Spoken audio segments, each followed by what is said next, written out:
Hello, everybody. Sorry about that. Welcome back to the Sootopolis City League. My name is Mabel Rourke. I am joined once again on the mic by Hayden. We had a lot of fun during the World Cup, but I am psyched to be going into a new league with you here for the Sootopolis City League. And we get to bring our first Series 13 match between the two of us. So how are you feeling about looking at possibly 12 legendaries on the field? I'm a little bit overwhelmed, but mostly really looking forward to getting to cast. I think it's fun to be able to jump into Sootopolis and do two people that I've already co-casted with, yourself and Kana, and to do both of the formats that we tend to feature on here. I think we have some really brilliant players we're going to be able to showcase here, and I always love watching Terran play, and I'm excited to see what Zhao has to bring to the table. So very much looking forward to it. Yeah, I'm psyched for these players, right? And Series 13 to me is very interesting because it's got a lot going on here. And, you know, this is, if we taking a look here, Celtics of Torquil versus Silage City Colossals. Currently it's 2-4. Still a chance for Celtics of Torquil to tie. However, if Silage City Colossals, if they win this game, they have won for the week, and that is just still really nice to have, especially because these teams, I believe, are both maybe looking for pairings at this point. I believe they're both in. But looking at the teams, right? I think it's something that maybe you and I are seeing some legendaries that we may not be as used to. You know, you're looking at Pokemon like Zamazenta, which has picked up a lot in popularity as a support legendary, which is not exactly a word that you hear, especially in our old restricted formats. It's really interesting once you have a situation where there is no restriction on the number of legendaries you can bring. Suddenly you have the option to bring in all of these restricteds that are maybe second tier when you have to pick only two, but who still very much outmatch a lot of the other options you have that don't fit one of those legendary slots. And so being able to use Zamazenta, it finally gets to see the light of day. It's not eclipsed by its simple exhaustion. Being able to really bring a lot of that support, I'm really excited to see what it has to bring to the table. We were talking a little bit beforehand. I think it has a lot of really interesting options. Yeah, and looking at our two trainers for this match, really talented between both of them, right? So AuraRayquaza, also known as Terran Birdie from the UK, top 8 at the North American International Championships and top 16 at the European International Championships just this year in a Dynamax format. Also was undefeated in Smogon PL1 with the Stoutlands in 2021. And for Zhao XLBD, the APAC League Series 4 top 4 with the Magnazones, Rose Tower 2022 Worlds Challenge top 16, and the London Corvies Weekend Rumble first place. So looking at all of those results, a lot of great online results for both Zhao and as well for AuraRayquaza. And I know we're talking about seeing 6 legendaries on the field, but it's really 5 legendaries plus Incineroar. I mean, you've got Landorus and Grimmsnarl on the opposite side of the field, which are still very common throwbacks, but Incineroar, you and I spoke about this a little bit during the break, is just such a threat in a format where you can still have as many Mew, Mewtwo, Jirachi, Magearna, whatever else you want. It's just, Incineroar is just such a constant.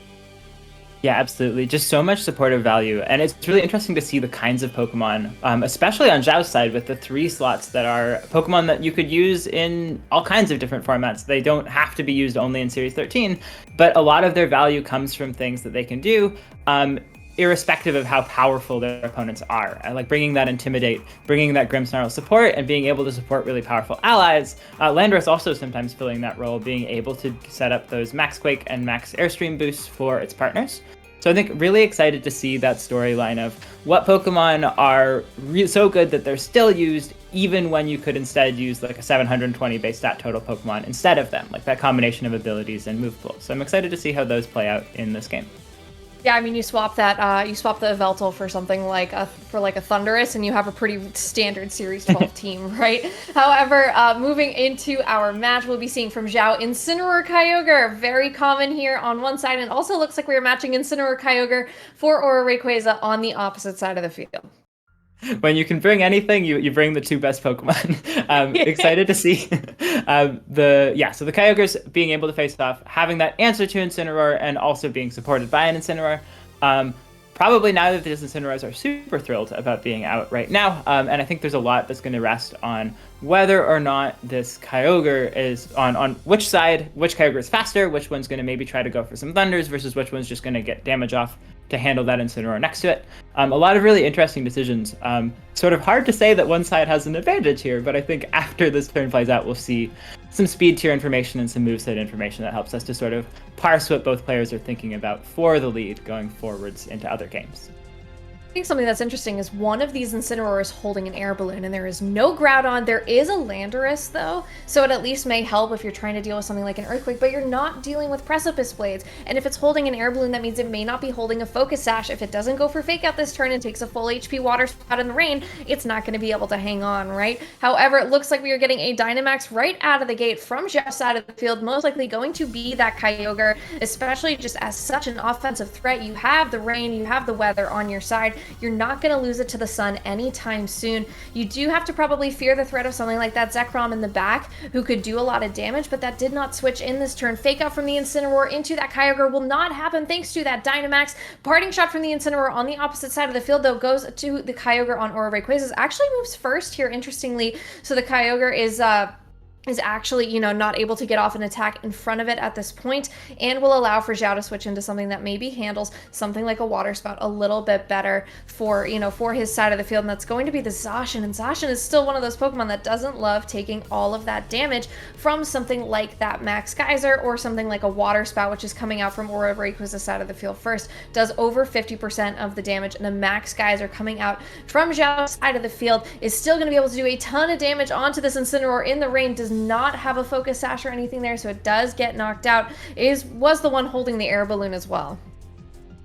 So I think really interesting to see the Incineroar being faster than not just one Kyogre, but both Kyogres. I wonder if that's a revelation about like an item that Incineroar has that might make it faster, or if it might be something about both of these Kyogres just being trained to be relatively on the slower end, and then Incineroar being about as fast as it can be without a Choice Scarf.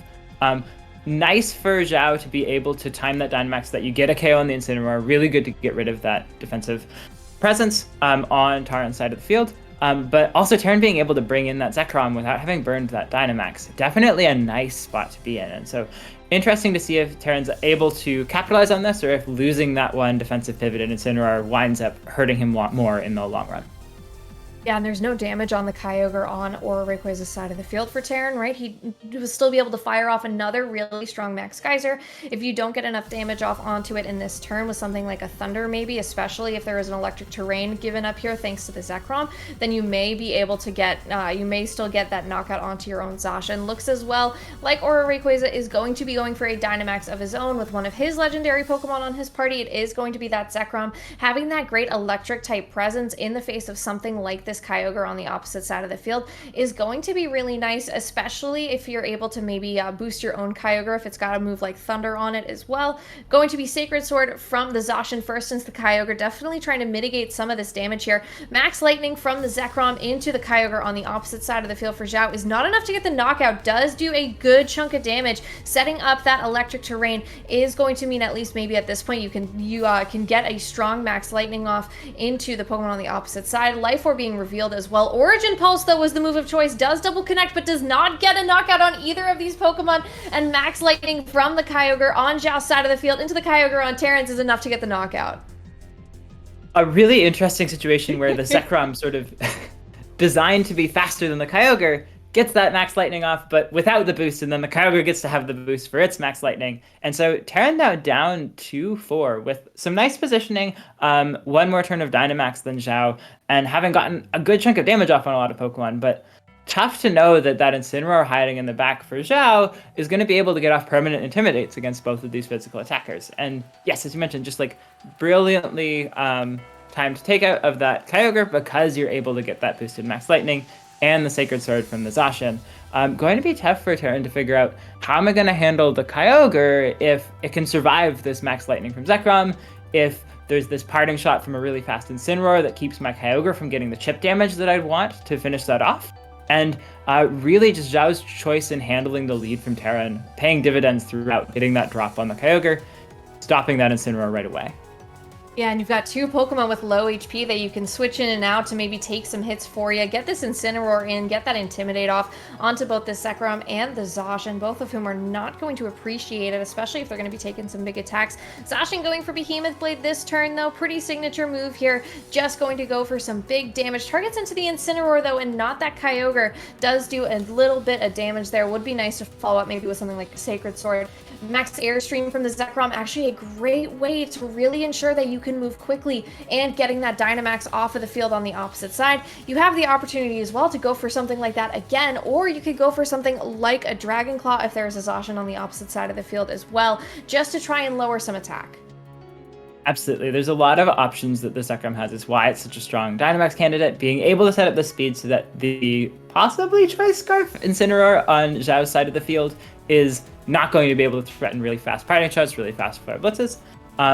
At the same time, with all of these cool supportive options from the Zekrom, you really want it to deal damage. And both of these Pokemon are really going to struggle on Terran's side of the field. Even being able to use a ton of restricteds if your opponent has figured out how to time their Intimidates right, has reduced you down to 2 Pokemon. It's definitely an open question whether Terran can find enough damage to close off this game, or if the Intimidate is going to slow him down too much. He's going to get 3 Intimidates off here as well because that Landorus just switched out once again, bringing the Zacian in, which has so little HP. Behemoth Blade from the Zacian on Terran's side of the field will go off into either one of these Pokemon. No Fake Out or anything of the sort as well. Goes into the Zacian on Zhao's side, does get that knockout with really what was just a couple of points of HP left here. Is going to mean that this Zekrom will be able to get an attack off onto this Incineroar. Does move first, goes for a Max Wormwind, able to drop that attack stat on that Incineroar as well, which is especially going to be helpful as this rain begins to kind of die down here. Won't be able to get as strong of something like a Flare Blitz off, because if you get a Flare Blitz, you may not be too worried, but Parting Shot into that Zekrom will drop the attack once again. You're going to switch out, bring your Landorus in, and then you're just going to bring your Incineroar back in, and then you get extra Intimidates as well. I hope Terran checks his status after this turn to show us just the beauty of what has happened to this poor Zekrom. I think it's at 5 stages of reduced attack at this point. This poor, I thought it was poor 4, Pokemon. but I think you're right. I think it's 5.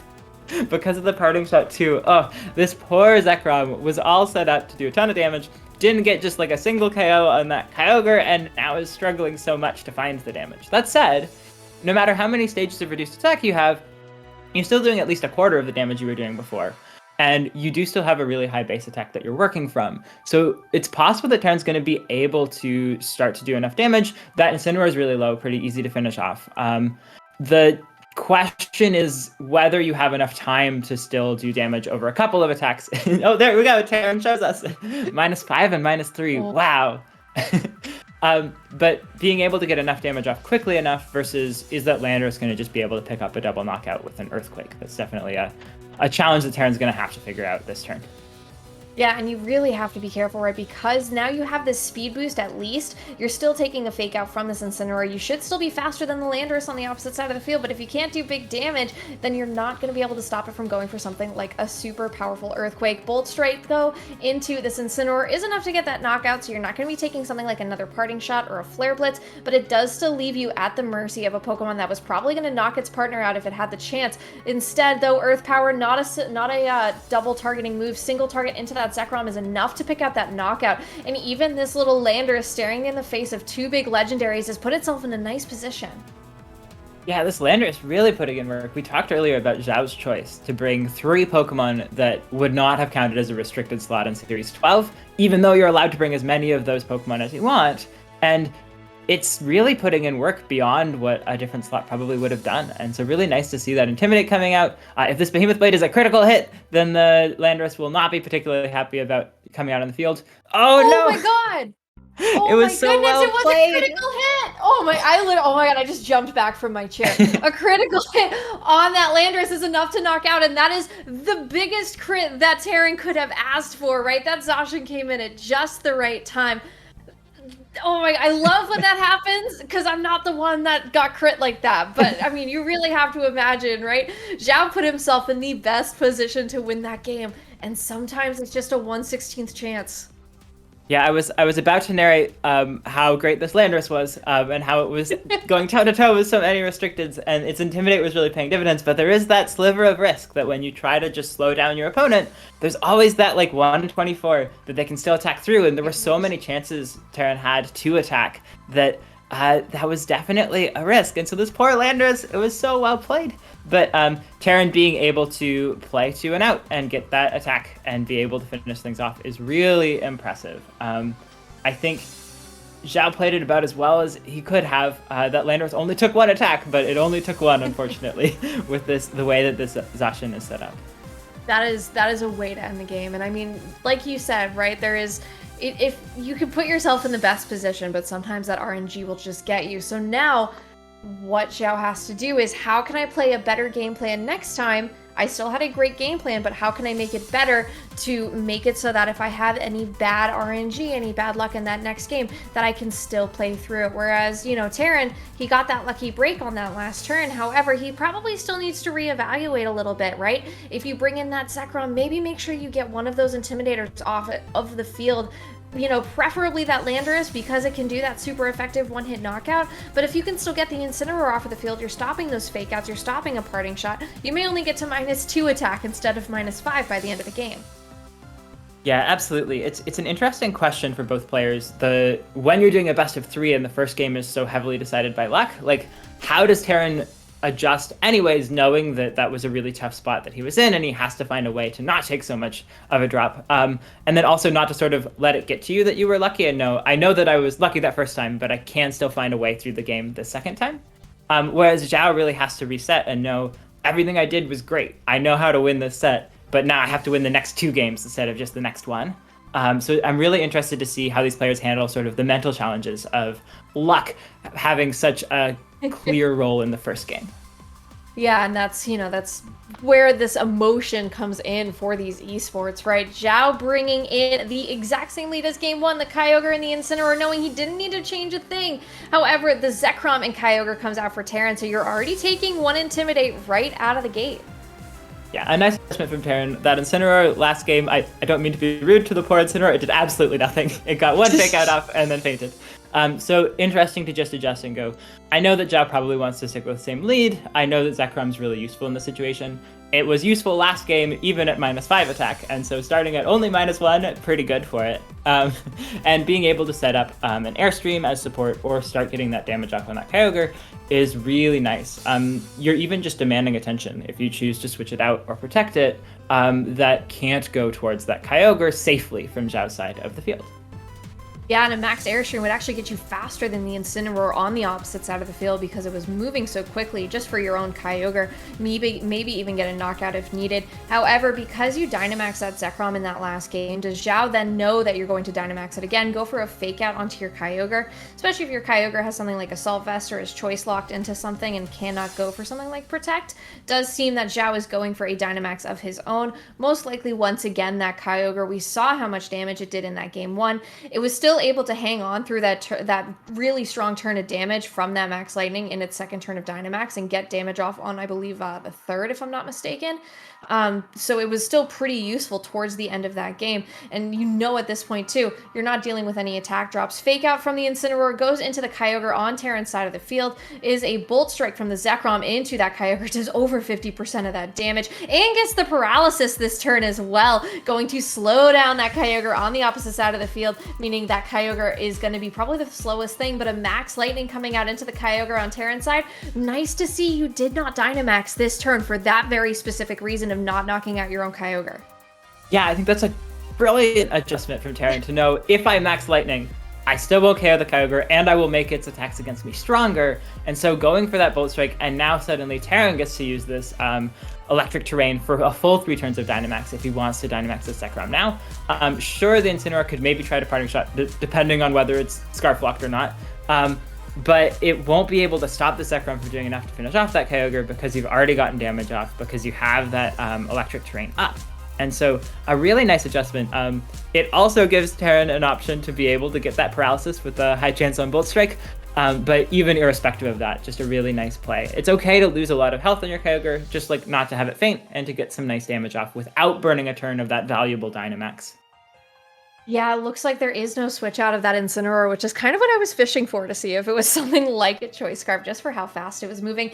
Terran, though, looking like he will be going for a Dynamax now with his Zekrom, taking advantage of that Electric Terrain and the speed drop on the opposite side of the field, thanks to that Paralysis. Going to be able to fire off some really strong Max Lightnings. You know you'll get the knockout here, I believe, even with those drops. Max Airstream, though, is the move of choice. Targets down into that Incineroar. Incineroar does handle that pretty comfortably, does less than half of its damage here, but is still going to raise the speeds even more on Terran's side of the field, allowing this Kyogre to most likely now move ahead of this Incineroar, going for an Origin Pulse. It's enough to get the knockout on that Incineroar, and that is a really great way to kind of start off this game for Terran, getting rid of a Pokemon that was becoming such a problem in those last games. Max Lightning from the Kyogre on Zhao's side of the field. It does go into the Kyogre on Terran's side, does get that knockout, but I think it's really nice for both of these trainers. They're probably happy to have the free switch. Yeah, absolutely. Being able to get a Pokemon in that's a little bit more threatening, a lot is going to ride on what the two Pokemon that come in are and how they are positioned relative to each other. But and it looks like it's a Zacian from both sides. So interesting to see probably how these players are able to use their Dynamax Pokemon to support their Zacian to get ahead, or if something else will come into play. It looks like the Zacian on Terran's side is faster, so that's a pretty big advantage for Terran to have. You don't even need to go for another max airstream to be able to set it up to... maybe it's a speed tie, but if it is moving first, that's just a wonderful situation for Terran to be in.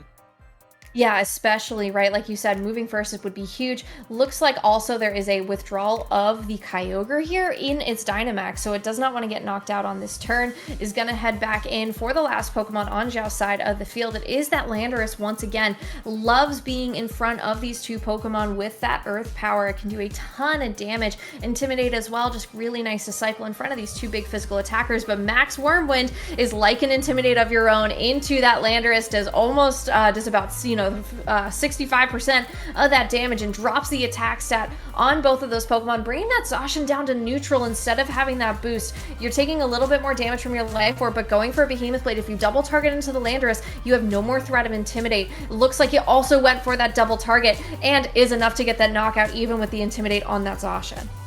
Just a wonderful play from Terran to be able to get that KO, calling that switch, or at least the fact that the Kyogre wouldn't go for Max Guard. We do get a Behemoth Blade in return from Zhao. Can he get a crit to retaliate for the Behemoth Blade from before? That would be really influential, but no. It's just a single attack, and with that choice to double target, not with the Max Lightning, but with the Max Wormwind, you're able to catch the Landorus on the switch. You're able to stop that Zacian from doing too much damage to you back in return.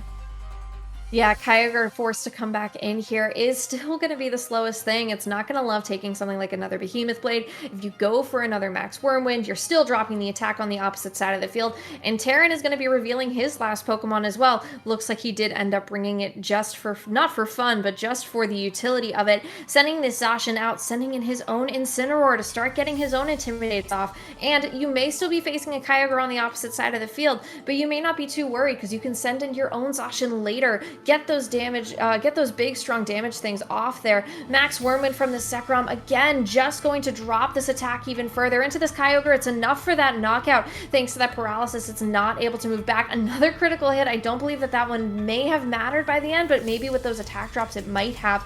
Kyogre now off of the field, leaving just this Zacian on Zhao's side to try and handle the rest of the Pokemon here. This Behemoth Blade is still going to be a nice way to do damage, even at -1, but into this Incineroar, you're not targeting down into the big Dynamax Pokemon. You do not do a lot of damage.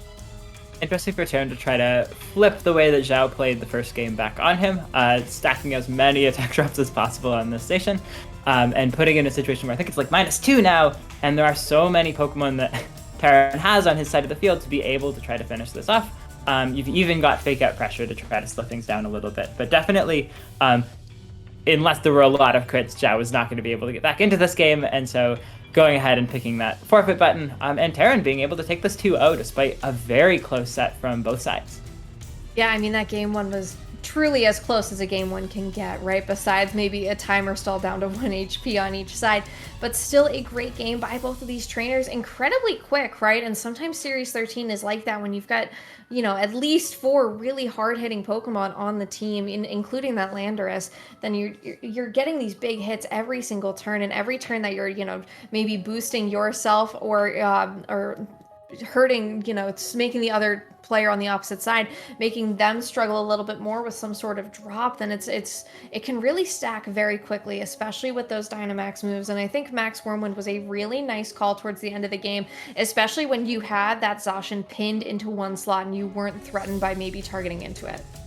Yeah, I think it's so difficult to talk about all of the nuances while the game is going because it happens so quickly in Series 13. But there were so many subtle decisions by Terran that really pivoted things where we knew that Zhao had the tools to take Terran out, But because Terran was playing in just like exactly the right way, he was able to position things and be able to set things up, getting that Kyogre into a position where it was half health with his Dynamax, and then really leveraging the fact of that pressure, being able to target the other slot, accepting that, okay, if this Kyogre attacks, it will only attack 75% of the time because it's paralyzed, and then it might try to play defensively. And Terran really called very well the first turn that the Zekrom Dynamax and took out the partner Incineroar. That was such a brilliant targeting. And then when you double target into the Kyogre, when it does actually play defensively and pivot, like all of those decisions really stacked up, and it felt like there was always enough pressure for Terran to be able to do those things. Yeah, it was incredibly heads-up play by Terran, right? It does mean at this point that it is 3-4. It does get it closer to a tie for the Celtics of Torkoal. It does mean as well that they need to win that next game between Gay and Shaman just to get the tie, just to kind of ensure that they'll have some points moving into those next games for seeding. You know that Silage City Colossals have a lot riding on maybe trying to get this win as well. You know, I think it's always so fascinating when you're looking at teams like this and looking at how it looks exactly like Terran and Dark George ran the exact same Pokemon, unless that just wasn't the Zamazenta Crowned, however. It is the same, actually, from what I'm hearing here. But interesting, right, that they ran the same team. Terran had a little bit more success, but he was playing a completely different team to what Neptune had run for the Silage City Colossals. I mean, bringing Whimsicott's a fun choice. It does give you that speed control, but Zekrom really showing that you didn't need a Pokemon with Prankster speed control to do that damage, especially, I think, because Terran had trained his Pokemon to be a bit faster, save for that Incineroar on the opposite side of the field, who I'm still curious about. That Incineroar was amazing, and sad that we didn't get to see it more than those two games, but really interesting choices for sure, to be able to leverage the fact that you and a partner can both work together on a team for Series 13 and take notes on how your sets go. And now, like, going forwards, the Celtics, whether they get this tie or not, if they're moving on, they're able to sort of leverage that shared experience that other players know they have to prep for this team, but Terran and his teammate are going to be able to really leverage that shared experience and look at these matches and really like have a lot of experience, because often that's a much bigger factor than just the team that, like, there's counter teaming in these formats, but there's also that experience, and that matters so much. Absolutely. And I think for that, Hayden, that is going to do it for you and I for the day. We will be passing it off, though, after a short break, I believe, to Kira and to Evan, who will be doing a little wrap-up, a little post-show, if I'm not mistaken. So we will be taking a short break, and then they will be throwing it back over to them so that they can wrap up the stream for now, and then we can get moving on into those playoffs.